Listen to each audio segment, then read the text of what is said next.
এই ঘটনা দেখার পর সাধারণ মানুষের মধ্যে কি প্রভাব পড়েছে অত্যন্ত দুঃখের সঙ্গে এটা জানাতে বাধ্য হচ্ছি যে সাধারণ মানুষের মধ্যে মানে খুব খারাপ প্রভাব পড়েছে। শুধু তা নয়, ছাত্রছাত্রীরা স্কুলে আসতে চাইছে না, সেখানকার প্রধান শিক্ষকের সঙ্গে আমরা কথা বলেছি, তিনিও জানিয়েছেন সত্যি এটা খুব নিন্দনীয় ঘটনা। আমরা তোমার ছাত্রছাত্রীদেরকে বলছি তারা স্কুলে আসুক, এই সমস্ত ব্যাপার নেই। এখানে কোনো গ্রামবাসী দাবি করছে না এখানের মধ্যে কোনো অলৌকিকতার বিষয় রয়েছে।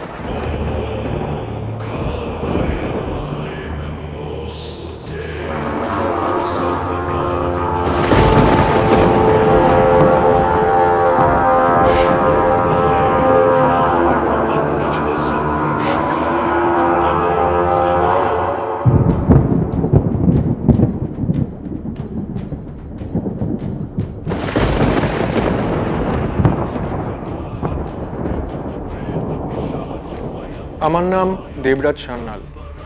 আমাকে সবাই ডিটেকটিভস অফ সুপারন্যাচারালের ফাউন্ডার বলেছেন। প্রথম দিকে আমি ভাবতাম যে আমি এই পাথটাকে চুজ করেছি, বাট আস্তে আস্তে জানতে পারলাম যে এই পাথটাই আমাকে চুজ করেছে। এই যে আমার পাথটা এতদিন ধরে যে চলছি, আমি কিছু ক্রোনোলজিতে কিছু ঘটনা শেয়ার করব আজকে, যেটা কিছু মানুষকে খুব ডিস্টার্ব করতে পারে, আবার কিছু মানুষকে ইন্সপায়ারও করতে পারে। ইয়ার 2018 আমাদের কাছে একটা কেস আছে রায়পুর রাজবাড়ি বোলপুর থেকে। কল করেছিলেন শুভজিৎ নারায়ণ সিংহ, ওখানকারই উত্তরসূরি। ওনার বক্তব্য ছিল ওই রাজবাড়িতে অনেক প্যারানর্মাল অ্যাক্টিভিটি হয়। আমাদের জিনিসটা ভীষণ ইন্টারেস্টিং লাগে। আমরা একটা চ্যানেলকে অ্যাপ্রোচ করি, চ্যানেলও রাজি হয়। আমরা ফুল টিম নিয়ে এক রাত্রির রায়পুর রাজবাড়িতে থাকি। ইনভেস্টিগেশন পার্ট যেটা আমরা চ্যানেলের সাথে করেছিলাম সেখানে আমরা কিছু পাইনি, কিন্তু একটা পার্ট আমরা চ্যানেলের সাথে করিনি, যেটা আমরা জাস্ট টিম ছিলাম, মানে টিম ডস ছিল। সেখানে আমরা কিছু অদ্ভুত অ্যাক্টিভিটিস পেয়েছিলাম। সুমন চিৎকার করে উঠলো, আমার পাকে ধরেছে, পাকে ধরেছে, ঠিক আছে। যখন পাটা ছাড়ানো হলো, ও দেখছে পায়ে কেউ কিছু নেই, কোথাও নিচে কিছু নেই, হাতের ছাপের মতন, ঠিক আছে। এটা তো একটা আশ্চর্যের ব্যাপার অবশ্য।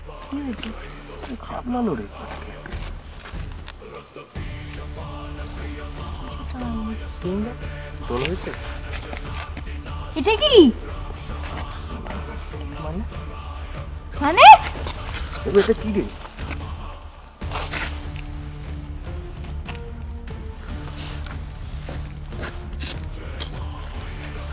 বাড়ি চল, এটার ফটো তোল, বাড়ি দিকে এখন এখানে তোলা দরকার নেই। এটা কি? চল বাড়ি দিকে, চল ঘর চল, এই জিনিসপত্র নে। 9.9 চলো কোন দিকে বেরোবো? এই ছেলেটার নাম কি ছিল? এই পঞ্চা। এই যে চ্যানেল যে শুট করলো সেটা টেলিকাস্ট হলো হানাবাড়ির হাহাকারের নামে। জমিদার বাড়ি ঘিরে রহস্যের চাদর, আর সেই চাদর সরাতেই ডিটেকটিভ অফ সুপারন্যাচারাল টিমকে ডেকে পাঠান লর্ড সিনহার উত্তর পুরুষ শুভজিৎ সিংহ, সঙ্গী 24 ঘন্টা। শুটের জাস্ট কিছুদিন পর থেকেই ওখানকার লোকজন এই শোটাকে একটুও পছন্দ করলো না। ওনাদের বক্তব্য ছিল যে শোতে এমন কিছু তথ্য আছে যেটা হয়তো ওখানকার লোকালসদের জন্য প্রবলেম হতে পারে। তো ভালো, ওই অবধি তো ব্যাপারটা থেমে থাকি। ব্যাপারটা স্টার্ট হলো আমাদেরকে হেনস্থা করা নিয়ে। আমাদের কুশপুতুল পোড়ানো হয়, আমাদের নিয়ে র্যালি বার করা হয়, আমাদের নিয়ে নোংরামি করা হয়েছিল, চ্যানেলের সাথে নোংরামি করা হয়েছিল। এখন ব্যাপারটা হচ্ছে যে এগুলো কারা কারা করছে। নোংরামি আমি জাস্ট এইভাবে বলবো না, কারণ যেই পোস্টার্স গুলো ওনারা বানিয়েছিলেন সেই পোস্টার্স গুলো ভীষণই ইনসাল্টিং ছিল। এর মধ্যে সব থেকে বেশি অ্যাক্টিভ ছিল অঙ্কুশ দাস, শুভজ্যোতি মিত্র আর বিজ্ঞান মঞ্চের কিছু মানুষজন। কিন্তু কিছুদিন যেতেই এই যে এনাদের যে এত আমাদের নিয়ে অপোজ করা, এত বাজে কথা বলা, হঠাৎ করে ভ্যানিশ হয়ে যায়। এই ভ্যানিশটা কি করে হলো আমরা জানি না। কিছুদিন পরেই দেখি যে একজন একটা ফটো পোস্ট করেছে ওই রায়পুর রাজবাড়িতেই একটা কালী মূর্তি রেখে। আমাদের জিনিসটা প্রচন্ড স্ট্রেঞ্জ লাগে, যেখানে এত আমাদের নিয়ে মানে আমাদেরকে ফেক প্রমাণ করার জন্য যে এত ডকুমেন্টারিজ বানানো হলো, এত ভিডিও বানানো হলো, হঠাৎ করে কালী মূর্তি কেন? নিশ্চয়ই ওখানে কিছু হয়ে হবে এমন, যেটা হয়তো ন্যাচারাল ছিল না, যেটা আমাদের কাছেও ন্যাচারাল ছিল না। তবে যাই হোক, ব্যাপারটা হচ্ছে এই যে এই কিছু মানুষজন যারা আমাদেরকে এত অপোজ করেছিলেন, তারা হঠাৎ করে কোথায় গেলেন? আমরা যাওয়ার পরে ওখানে আরো অনেক ব্লগস তৈরি হয়েছে, কিন্তু তাদের কোনো অ্যাক্টিভিটি নেই। অঙ্কুশ দাস নিজেকে হিস্টোরিয়ান বলেন, আর কোনো রাইটিং নেই। এত যে ওখানে ব্লগ তৈরি হলো তারপরে শুভজ্যোতি মিত্র যে নিজেকে জার্নালিস্ট বলেন, আর কোনো ভিডিও আর আসছে না। বিজ্ঞান মঞ্চ ওখানে পুরোপুরি ইনঅ্যাক্টিভ।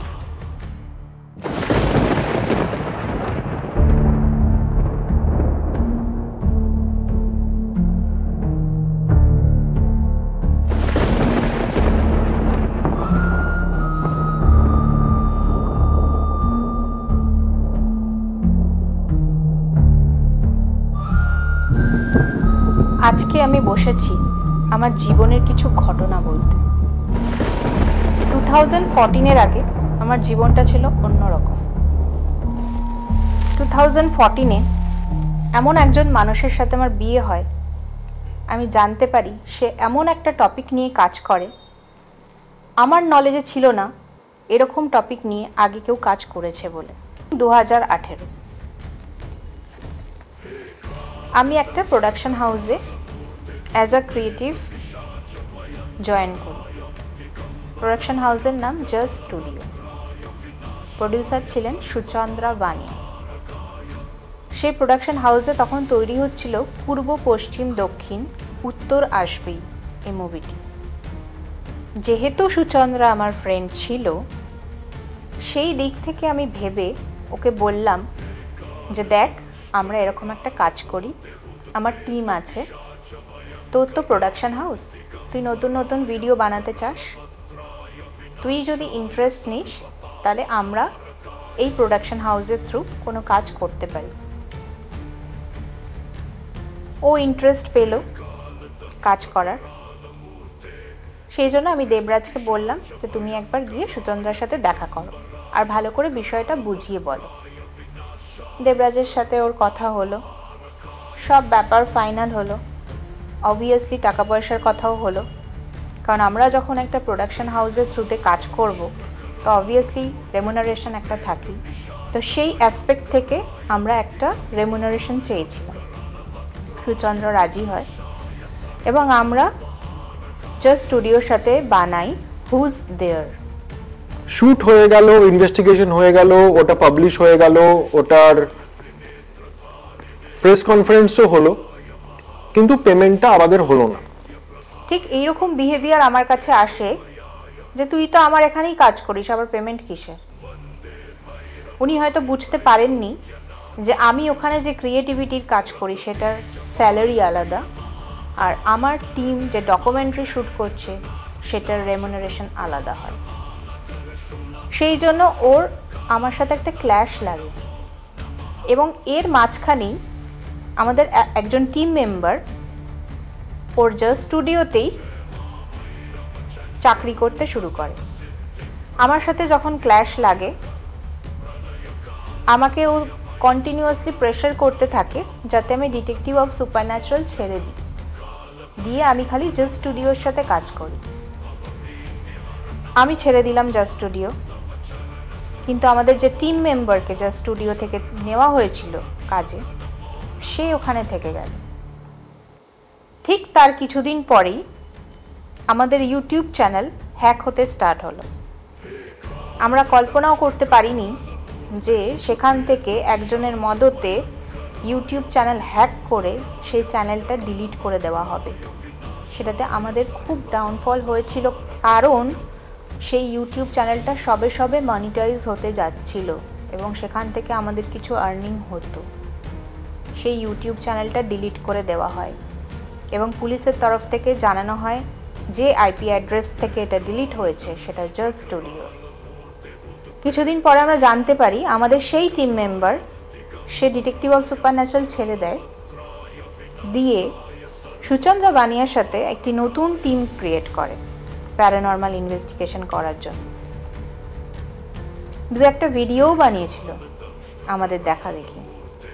কিন্তু ওই যা হয়, একটা জিনিস এতদিন ধরে ঘেঁটে রিসার্চ করে প্র্যাকটিক্যাল থিওরিটিক্যাল করে করা আর একটা জিনিস একজনকে কপি করে তাকে ডাউন করার জন্য করার মধ্যে একটা ডিফারেন্স থাকে। সেটা হয়তো সুচন্দ্র বানিয়া বুঝতে পারেনি, ভাবলো টাকা থাকলেই সব করা যায়। উইথ 3 crores অফ বাজেট, পূর্ব পশ্চিম দক্ষিণ উত্তর আসবেই। মুভিটা রিলিজ হয়, ভীষণভাবে ফ্লপ হয়, আর কোনো ওটিটি পায় না। ইনফ্যাক্ট এই মুভিটা এত বড় ফ্লপ হওয়ার পরে পুরো স্টুডিওটাই উঠে যায়। এখন আমরা জাস্ট ভাবছিলাম যে এর আগের কেস আর এই কেসের মধ্যে সিমিলারিটি খুব আমরা খুঁজে পাচ্ছিলাম, যে আগেও কিছু জন আমাদের পিছনে লাগলো, তারা জাস্ট সরে গেল, এরাও আমাদের পিছনে লাগলো, এরাও জাস্ট সরে গেল।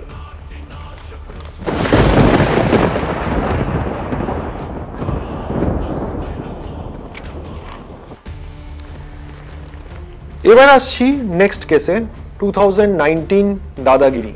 Participant Ishita Das Shanal একজন প্যারানর্মাল ইনভেস্টিগেটর। আমাদের সব থেকে ব্লকবাস্টার আর সব থেকে বেশি রিচ করতে পেরেছি এই প্রোগ্রামটা দিয়ে। দাদাগিরিতে আগেও অনেকবার ভূত বা প্যারানর্মাল নিয়ে কথা হয়েছে। সোহাম বলেছেন, সৌরভ গাঙ্গুলি নিজে বলেছেন, আরো অনেক কন্টেস্টেন্ট বলেছেন, সেটা নিয়ে কোনোদিন কোনো প্রবলেম হয়নি। কিন্তু ঈশিতার এই বক্তব্য রাখার পর থেকে যেন এক্সট্রিম লিমিটের অপোজিশন আমরা পেয়েছিলাম, মানে এক্সট্রিম মানে লাস্ট লিমিট অফ এক্সট্রিম। এটা কেন হলো? আমাদের যেটা মনে হয় সেটা হচ্ছে লোকসভা ইলেকশন হয়েছিল 2019 মার্চে। যারা আমাদের অপোজ করছিলেন বিজ্ঞান মঞ্চ, তারা একটা পার্টিকুলার পলিটিক্যাল পার্টি থেকে ফান্ডেড। তো আমার মনে হচ্ছিল যে এই আমাদেরকে, মানে যেহেতু আমরা ওই টাইমে এত বেশি ফোকাস ছিলাম, এত বেশি লাইমলাইটে ছিলাম, তো আমাদেরকে হয়তো ডাউন করে এরা নিজের একটা লাইমলাইটে আসার একটা চেষ্টা করছিল। সফল সেন এবং তখনকার সময়ে যিনি পশ্চিমবঙ্গ বিজ্ঞান মঞ্চের সম্পাদক ছিলেন, সবাই মিলে আমাদের একজন ক্লায়েন্ট সিমি তাদের বাড়িতে গিয়ে হামলা চালায়। যখন ওনারা নিজেরা আমাদের ইনভেস্টিগেশন দেখেছেন এবং মেনে নিয়েছেন আমাদের কাজ সম্পর্কে সব কিছু, তখন ওনাদের বাড়িতে গিয়ে ওনাদেরকে প্রেশারাইজ করা হয় যাতে ওনারা যা যা নিজে থেকে বলছেন সেই কথাটা ওনাদের কথা অনুযায়ী পাল্টে ফেলেন। বাজনা বাজানো যায়, তাতে প্রমাণ হয় না ভূত আছে, কিন্তু দেখেছি যেটা সেটা ওটাও যারা ঘন্টা বেজেছিল, যারা দেখেছিলেন যে ঘন্টা বেজেছে, তারা কিন্তু ঘন্টা বাজতেই দেখেছিল। কিভাবে ঘন্টা বাজে দেখেননি, তাই না? সেই জন্য যে যন্ত্রগুলো আছে সেই যন্ত্রগুলো অনেক কিছু দেখিয়েছে, কিন্তু যেটা ফিল করছিলাম সেটাই তো যন্ত্রতে।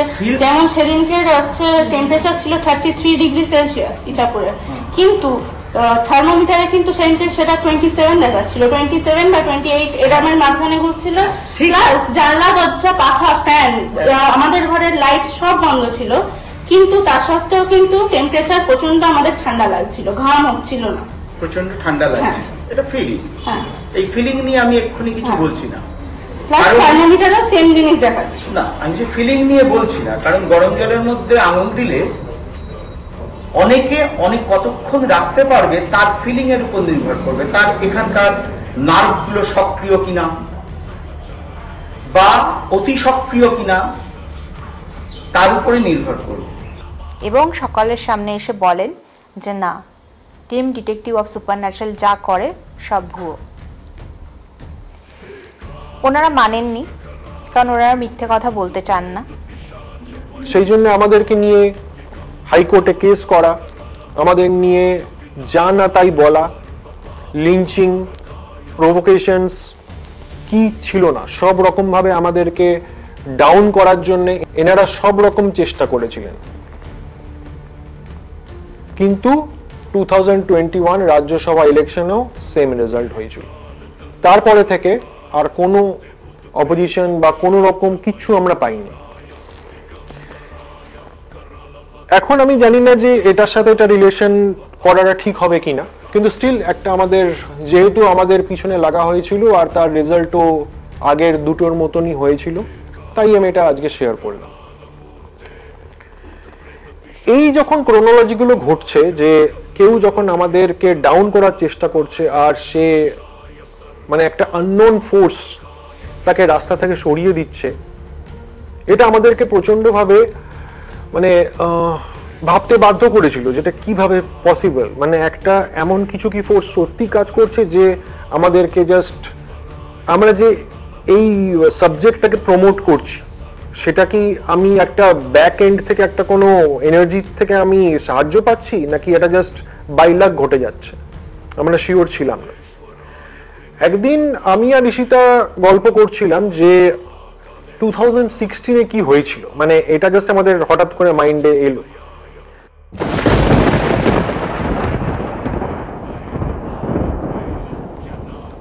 আমি 2010-এ ইন্ডিয়ান প্যারানর্মাল সোসাইটিকে ছেড়েছিলাম। ইন্ডিয়ান প্যারানর্মাল সোসাইটি গৌরব তিওয়ারির টিম, সবাই জানে, আর আমি ওদের টিমেই ছিলাম। আর আমি গৌরব তিওয়ারিকে অ্যাজ এ মেন্টর মানি, মানে he is one of the best, আর উনি সব থেকে প্রথম এই টাইপের সাবজেক্ট ইন্ডিয়াতে ইন্ট্রোডিউস করিয়েছিলেন। কিন্তু ওনার সাথে কিছু ডিসএগ্রিমেন্ট আমার হয়েছিল, সেই জন্য আমি ওনাদের টিম ছেড়ে দিই। কিন্তু সেই যে আমার টিমটাকে যে ওনার ছেড়ে দেওয়া, সেটা গৌরব তিওয়ারির একদম পছন্দ হয়নি। 2010 থেকেই উনি চাইতেনই না যে আমি এই ফিল্ডে আর কিছু করি, সেই জন্য উনি, আমি যেখানেই গিয়ে কোনো কনসেপ্ট বলি বা কোনো মিডিয়ার সাথে ইন্টারাকশন করি, উনি ওটাকে ফোন করে ওটাকে বন্ধ করিয়ে দিতে চেষ্টা করতেন। ওনার টিম কিছুজন ছিলেন যারা আমাকে কন্টিনিউয়াসলি ফোন করে আমাকে বারবার বলতেন যে এটা নিয়ে আগে না বাড়তে। এনাদের কন্টিনিউয়াসলি এফোর্ট থাকতো যে আমি যাতে আর এখানে মানে বেঙ্গলে কিছু করতে না পারি, সেই জন্য ওনার টিম থেকেও কিছুজন আমাকে ফোন করে কন্টিনিউয়াসলি মানে ডিমোরালাইজ করার চেষ্টা করা হতো। এইটা চলছিল 2016-এর এই জানুয়ারি, ফেব্রুয়ারি, মার্চ এরকম টাইমে। তখন আমাদের সব থেকে বড় আমরা প্রজেক্ট পাই, দ্যাট ওয়াজ ডাউহিলের ইনভেস্টিগেশন। এটা আমাদের জন্য প্রচন্ড আনবিলিভেবল, আমি জানি না এটা কিভাবে এখানে রিলেট করে। যেদিন আমরা আমাদের ইনভেস্টিগেশন স্টার্ট করব, জাস্ট হোটেল থেকে বেরোবো আমাদের ডাউহিলের উদ্দেশ্যে, সেই মুহূর্তে একটা কল আসে। আমি দূর থেকে শুনতে পাচ্ছি দেবরাজ কারোর সাথে ফোনে কথা বলছে এবং খুব শকড। ফোনটা রেখে যখন দেবরাজ আমার সামনে এলো, আমি জিজ্ঞেস করলাম কি হয়েছে। গৌরব তিওয়ারি মারা গেছে। সেটা শুনে আমিও শকড হয়ে গেলাম, এটা কি করে সম্ভব?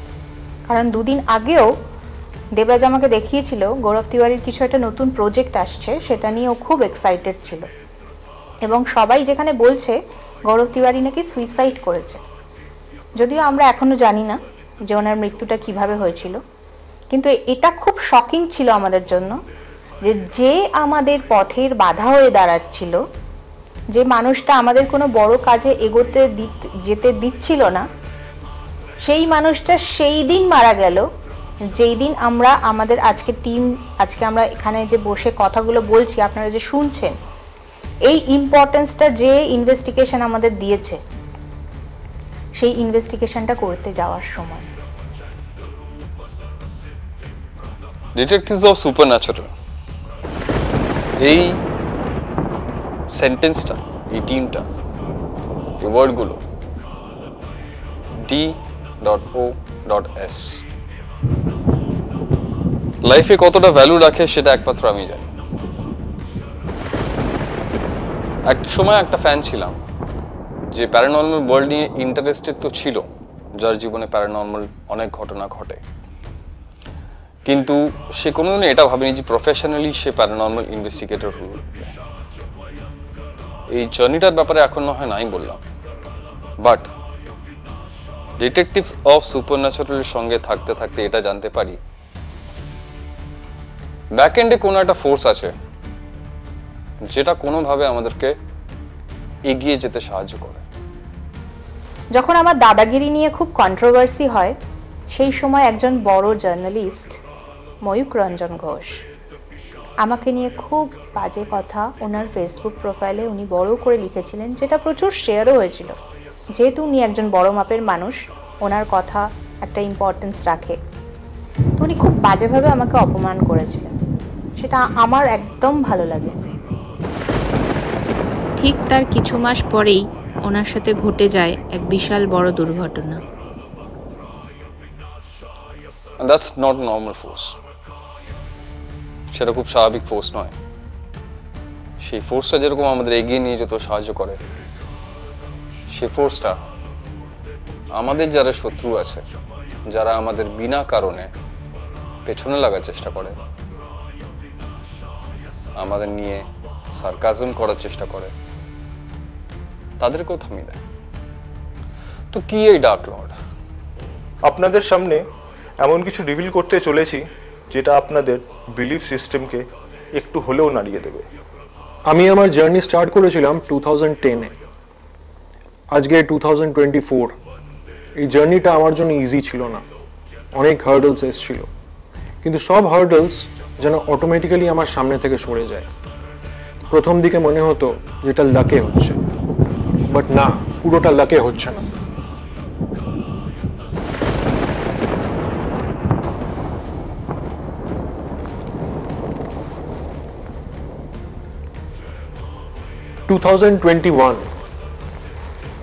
বিজ্ঞান মঞ্চ তখন আমাদেরকে অ্যাটাক করা বন্ধ করে দিয়েছে।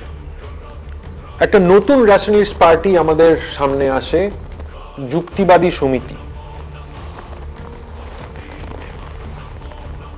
এই সমিতিটা নর্মাল না, মানে নর্মাল না বলতে এরা যেভাবে পার্সোনাল অ্যাটাকস করেছিল আমার ওয়াইফকে, ঈশিতাকে, এটা জাস্ট আনবিলিভেবল। মানে কি করে এত বাজে কথা বলা যেতে পারে, সেক্সুয়াল অ্যাবিউজ থেকে ডেথ থ্রেটস অবধি। এখন আমি কিছু স্ক্রিনশট সেখানে শেয়ার করছি যে কিরকম টাইপের কমেন্টস আর কিরকম টাইপের হ্যারাসমেন্ট করা হয়েছিল। এখন এই যে এরকম পার্সোনাল অ্যাটাকস, এইটা স্টার্ট করেছিল প্রবীর ঘোষ, যে এখানকার প্রেসিডেন্ট, তার নেতৃত্বে। ওনারা আমাদের একটা চিঠি দেন, চিঠিতে লেখা ছিল যে আমরা যদি প্যারানর্মাল এটা নিয়ে আমরা রিসার্চ করি বা যেটা নিয়ে আমরা এত কথাবার্তা বলি, মানে খোলাখুলি, যদি আমরা প্রুফ করে দিতে পারি তাহলে ওনারা আমাদেরকে 50 লাখ টাকা দেন। প্রবীর ঘোষ নিজে একটি ভিডিও করেন আমাদের নাম নিয়ে, সেখানে উনি বলেন যে উনি আমাদের ভুল প্রমাণ করছেন এবং আমরা সত্যি হলে উনি 50 লাখ টাকা আমাদের দেবেন। আচ্ছা ঠিক আছে, আপনাদের চ্যালেঞ্জ নেব, আপনাদের সামনে আমরা ইনভেস্টিগেশন করব, কিন্তু সাথে আমাদের মিডিয়া থাকবে, প্রত্যেকটা মিডিয়া থাকবে কভার করার জন্য আমরা যে ইনভেস্টিগেশনটা করব। সেটাতে ওনারা রাজি হলেন না, যে কারণে আমরা সেই 50 লাখ টাকার চ্যালেঞ্জ নিলাম না। এখন ব্যাপারটা হচ্ছে যে এই যে এত হ্যারাসমেন্ট করছিলেন প্রবীর ঘোষ আর ওনার টিম, 2022-তে প্রবীর ঘোষের একটা অ্যাক্সিডেন্ট হয়, ওনার পায়ের বা ফিমার বোন ভেঙে যায়, উনি পুরো বেড রিডেন হয়ে যান। কিন্তু এই যে হ্যারাসমেন্টটা, এটা স্টপ হয়নি, কন্টিনিউয়াসলি চলছে। তারপরে আমরা খবর পাই একটা ভিডিওর মাধ্যমে যে প্রবীর ঘোষের চিকিৎসার জন্য টাকা নেই। মানে আপনাকে দেখার সঠিক মানুষ নেই, তাই তো? মানে সঠিক মানে খাওয়া দাওয়া বলুন, ডাক্তার বলুন, কোনোটাই সঠিক হচ্ছে না। তো কেউ মানে কোনোখানে যদি সঠিকভাবে খাওয়া দাওয়া বা চিকিৎসা এগুলো ঠিকঠাক হয় তাহলে সেটা খুব আপনার ভালো হয়। যিনি আমাদের চ্যালেঞ্জ করছিলেন 50 লাখ টাকা, সেই আজকে ওনার কাছে টাকা নেই, ওনার চিকিৎসা করার টাকা নেই। এটা সব থেকে বেশি আনফরচুনেট। আর আমাদের ওনার প্রতি শ্রদ্ধা আছে, কিন্তু উনি যেভাবে ঈশিতাকে লিঞ্চিং করেছিলেন সেটাকে আমরা শ্রদ্ধা করি না, সাপোর্ট করি না। কিন্তু ওনার যে ডেথটা হয় খুবই মিজারেবল হয়, উইদাউট মানি হয়। এতদিন যে উনি টাকার বিনিময়ে সবাইকে চ্যালেঞ্জ করে গেছিলেন, সেই টাকার অভাবেই ওনার মৃত্যু, সেটাও আমাদেরকে অপোজ করতে গিয়ে। পেছনে লাগতে গেছে টিম টসে, তারা একটা সময়ের পর অস্তিত্ব হারিয়েছে তাদের। আশা করবো আপনি সেটা এমন কিছু করবেন না যাতে আপনারও অস্তিত্বটা হারিয়ে যায়। টিম টসকে কলঙ্কিত করার জন্য যা যা কাজকর্ম করা হয়েছিল, যতবার করার চেষ্টা করা হয়েছে ততবারই কিন্তু আমরা হেডলাইনে উঠে এসেছি। এটার প্রমাণ হচ্ছে জোড়াবাগান ট্রাফিক গার্ডের হেডলাইন্স আর ক্যালকাটা হাইকোর্টের হেডলাইন। এইটুকানি মনে রাখবেন, টিম টসকে নিয়ে আপনারা আলোচনা মতবিরোধ করতেই পারেন, সেটা আপনাদের পার্সোনাল বিষয়। যারা পার্সোনাল অ্যাটাক আর হ্যারাসমেন্ট করছেন আমাদের, মনে রাখবেন there is only one Lord.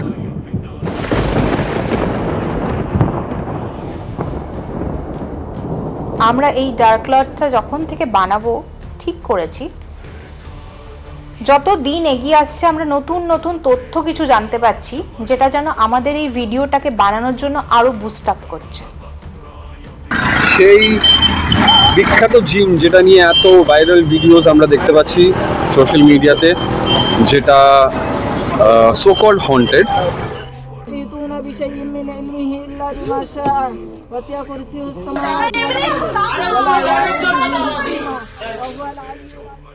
ঠিক তার কিছুদিনের মধ্যেই শিল্পা আমাদেরকে ডেকে ওই জিমে ইনভেস্টিগেশনের কথা বললেন। শিল্পা আমাদেরকে কিছুদিন পরেই জানান যে ওখানে যিনি ওনার আছেন, মানে ল্যান্ড ওনার, উনি নাকি করতে দিচ্ছেন না। আমরা মেনে নিলাম, কিন্তু আমাদের যে টিম মেম্বার নিজেকে ডক্টর বলে, সেই টিম মেম্বার কন্টিনিউয়াসলি পোক করতে থাকে দেবরাজকে, আমাকে, যে ওই কেসটা নাও না, ওই কেসটা নাও না, আমি যাব। আমরা ওকে বলি যে দেখ, শিল্পা আমাদের সাথে কন্ট্যাক্ট করেছিল, কিন্তু উনি এখনই চান না জিনিসটা পাবলিক হোক যে উনি প্যারানর্মাল ইনভেস্টিগেশন করাচ্ছেন। তাই এই বিষয়টা নিয়ে আমরা একটু চুপ থাকি, যখন উনি নিজে থেকে ডাকবেন আমরা অবশ্যই যাব। পর্দায় ওর বাড়ি, ওর থেকে কাছড়াপাড়াটা অনেক কাছে হবে, সেটা ভেবে একটা আর্টিকেল বার করা যেখানে পুরো কেসটা এমনভাবে ও ডেসক্রাইব করে যেন শিল্পা ওকে ফোন করে এবং ওকে ডাকা হয়, টিমকে ডাকা হয়নি। সেই নিউজ আর্টিকেল দেখে শিল্পা খুব রাগ করে এবং আমাদেরকে জানায় যে তোমাদের টিম মেম্বার এরকম ইন্টারভিউ দিল কেন, যেখানে আমি বললাম জিনিসটা পাবলিক করতেন না। সেটা নিয়ে ওর সাথে আমাদের ক্ল্যাশ লাগে এবং আমরা বলি যে টিমের নাম নিয়ে তুমি এই কাজ করতে পারবে না, ইটস আনএথিক্যাল। যখন যার জায়গা সে বারণ করছে তখন তুমি এত বড় আর্টিকেল ছাপাতে পারো না উইদাউট হার পারমিশন। ওর মনে হলো যে ওর পাবলিসিটিতে আমরা বাধা সৃষ্টি করছি। ও বলল যে না, আমি নিজের মতন কাজ করব। তো আমরা বললাম ওকে, ইউ মে গো, কিন্তু ডিটেকটিভ অফ সুপারন্যাচারাল থেকে হবে না। সেদিন থেকে ডিটেকটিভ অফ সুপারন্যাচারাল থেকে সেই সো কল ডক্টরকে ব্যান করা হলো। আমরা অনেকবার কনফার্মেশন নিলাম যে ল্যান্ড ওনার রাজি আছে তো আমরা যাব এত দূর থেকে। উনি বললেন হ্যাঁ, কোনো অসুবিধা নেই। আমরা কাছড়াপাড়া পৌঁছে গেছি, জাস্ট কাছড়াপাড়া থেকে ওনার জিম অবধি যাব, তখন উনি বলছেন যে না, ইনভেস্টিগেশন করা যাবে না, প্রবলেম হচ্ছে। আমরা বললাম যে এতবার সকাল থেকে কনফার্মেশন নিলাম, আপনি এখন বলছে করা যাবে না, কি করে পসিবল? উনি বললেন না, আপনারা নিজে থেকে যেতে পারেন, আমার ওখানে জিমের ট্রেনার আছে, তাকে আপনি ইউটিউব দেখে এসেছেন এরকম বলে ঢোকার জন্য একটুখানি কাকুতি মিনতি করবেন। তো আমরা রাজি হলাম না। কেন করব? এরকম কোথাও ইউটিউবে ভাইরাল ভিডিও হচ্ছে, আমরা সেখানে চলে যাই না যতক্ষণ না আমাদের ডাকা হয়। তা আপনার ডাকে আমরা এসছি। উনি বললেন আপনাদের পে করে দিচ্ছি, আপনারা চলে যান। না, আমরা কাজ না করে খালি পেমেন্ট নিতে যাই না কোথাও, আমরা কাজ করি তার পরিবর্তে পেমেন্ট নিই। আমাদের যখন আপনি ডেকেছেন আমাদের আপনাকে ঢুকতে দিতে হবে। উনি বারবারই ল্যান্ড ওনারের নামে বলছিলেন যে উনি করতে দিচ্ছেন না, কিন্তু আমাদের টিম মেম্বার ল্যান্ড ওনারের সাথে সেই মুহূর্তে কথা বলেছেন। ল্যান্ড ওনার ফোনে বলেছেন যে আমি এসব জানিই না, আমার তাতে কোনো সমস্যা নেই আপনারা যদি কিছু করেন। তো সেখানে শিল্পা আমাদের অনেক রকমভাবে হ্যারাসমেন্ট করে। ওনার ব্যাপারে ফার্স্ট মন্তব্য আমার যেটা হবে, খুবই অভদ্র একজন মহিলা উনি। এই ঈশিতা দাস সান্যাল, উনি মানে আমি জানি না উনি নিজেকে কি মনে করে, মানে দুদিন দুটো মনে হয় কেস সলভ করে নিজেকে একটা কি না কি ভাবে। অনলাইন পোর্টালে আমাকে নিয়ে ভিডিও করেন, যেখানে আমাকে আমার নাম করে অকথ্য ভাষায় ভুলভাল কথা বলা হয়, আমার খুব বাজে ব্যবহার, আমি এরকম করে কেন বলেছি এক্সেট্রা এক্সেট্রা, যেটা আমাদের খুব খারাপ লেগেছিল। স্টিল আমরা কিছু বলিনি, আমরা কিছু করিনি। শিল্পার হাজবেন্ড আমাদের সেই টিম মেম্বারের সাথে কন্ট্যাক্ট করে। এখন বলতে পারছি না যে শিল্পার হাজবেন্ড কন্ট্যাক্ট করেছিল না আমাদের সেই টিম মেম্বার ওনার সাথে কন্ট্যাক্ট করে কেসটা ইনভেস্টিগেশন করার জন্য। আমরা কিছুদিন আগে জানতে পারি শিল্পার হাজবেন্ড আর এই পৃথিবীতে নেই। খুব খারাপ লাগলো এই জিনিসটা জেনে, কিন্তু কেন জানি না এটা মনে করিয়ে দিল সেই দিনটার কথা, যে দিনটার জন্য আজকে আমাদের ওপর এত হ্যারাসমেন্ট করার চেষ্টা কন্টিনিউয়াসলি করে যাচ্ছে আমাদের এক্স টিম মেম্বার।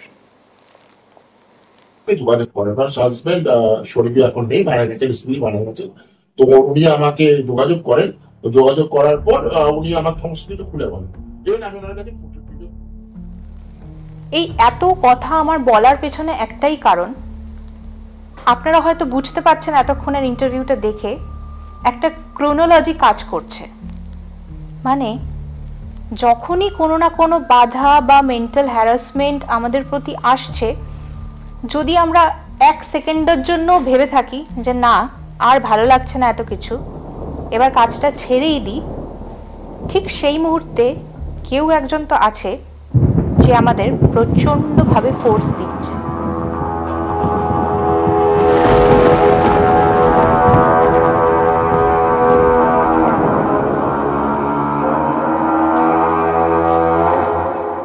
আমার বার্থ খুব ইউনিক টাইমে হয়েছিল, 11th নভেম্বর, আর টাইম ছিল 11:11। আমি ভাবতাম যে এই টাইমটার সাথে আমার কি রিলেশন আছে। আমি প্রথম দিকে ভাবতাম যে হয়তো আমি ইউনিভার্সের সাথে বেশি কানেক্ট করতে পারি। আমি যে পাথটা চুজ করেছি আমার মনে হয় আমি এটার জন্যই ডেস্টিনড। কিন্তু এটাও ঠিক যে আমি আমার বায়োলজিক্যাল বডিতে বেশি দিন থাকবো না, আমার ডেথ হতে বাধ্য। কিন্তু যেদিন আমার ডেথ হবে সেই দিন অনেক কিছু চেঞ্জ হবে, আমি আবার ফিরে আসবো।